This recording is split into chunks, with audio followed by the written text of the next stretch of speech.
Hello viewers, welcome back to my channel. இன்றைக்கி வந்து பொட்டேட்டோவில் நம்ம வந்து ஸ்மைலி எப்படி செய்யலாம் அப்படிங்கிறத பார்க்கலாம். அதுக்கு 2 பொட்டேட்டோ நம்ம எடுத்துக்கிறோம். அதை வந்து குக்கரில் வேக வச்சுட்டு அதை வந்து நம்ம தோலை உரித்து ஆற வச்சு எடுத்துக்கிறோம். எடுத்ததுக்கப்புறம் இந்த மாதிரி கிரேட்டரில் நம்ம வந்து துருவி எடுத்துக்கலாம். இந்த மாதிரி கிரேட்டரில் துருவும் போது நமக்கு வந்து ஈவனான ஒரு ரெசிபி கிடைக்கும். நம்ம மசிச்சாலோ மிக்சியில் அரைச்சாலோ அந்த மாதிரி நமக்கு கிடைக்காது. அது கூட 2 டீஸ்பூன் வந்து பிரெட் க்ரம்ஸ் எடுத்துக்கிறோம். அப்புறம் வந்து 2 டீஸ்பூன் கார்ன்ஃப்ளவர், ஒரு அரை டீஸ்பூன் வந்து சில்லி பவுடர், 1/4 டீஸ்பூன் வந்து மிளகுத்தூள், தேவையான அளவு உப்பு. இதெல்லாம் எடுத்துகிட்டு நம்ம வந்து மாவை வந்து பிசைஞ்சிக்கலாம்.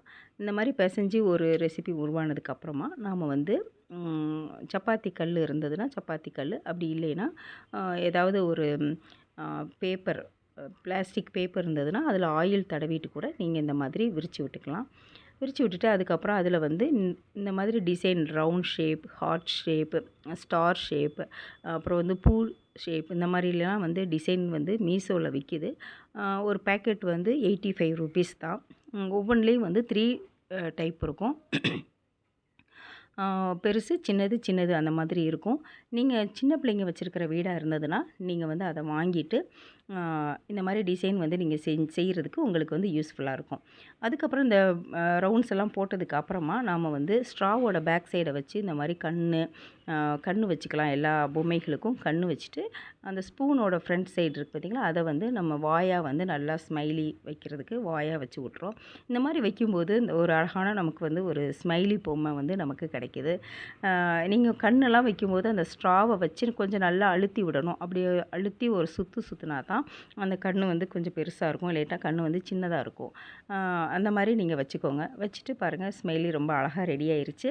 இதை வந்து நம்ம வந்து கொதிக்கிற எண்ணெய்க்குள்ளே நம்ம போட்டு எடுத்தோம்னா நமக்கு வந்து அழகான ஒரு ஸ்மைலி பொம்மை கிடைக்கும். இந்த எண்ணெய்க்குள்ளே போடும்போது கொஞ்சம் ஒன்றோடு ஒன்று ஒட்டும். ஸோ அதனால் அதை வந்து பார்த்து கொஞ்சம் நம்ம அடிக்கடி கொஞ்சம் பிரித்து விட்டுக்கிட்டு இருக்கணும். அந்த மாதிரி பிரித்து விட்டோம் அப்படின்னா அது ஈவனாக கிடைக்கும். கொஞ்சம் பெரிய பாத்திரமாக இருந்ததுன்னா நல்லாயிருக்கும். ஸோ நான் வந்து வீடியோக்காக சின்ன பாத்திரமாக போட்டுட்டேன். இந்த மாதிரி ஸ்மைலி வந்து அழகாக ரெடி ஆயிருச்சு. இதை வந்து நாம் வந்து சாஸ் தொட்டு சாப்பிட்லாம்.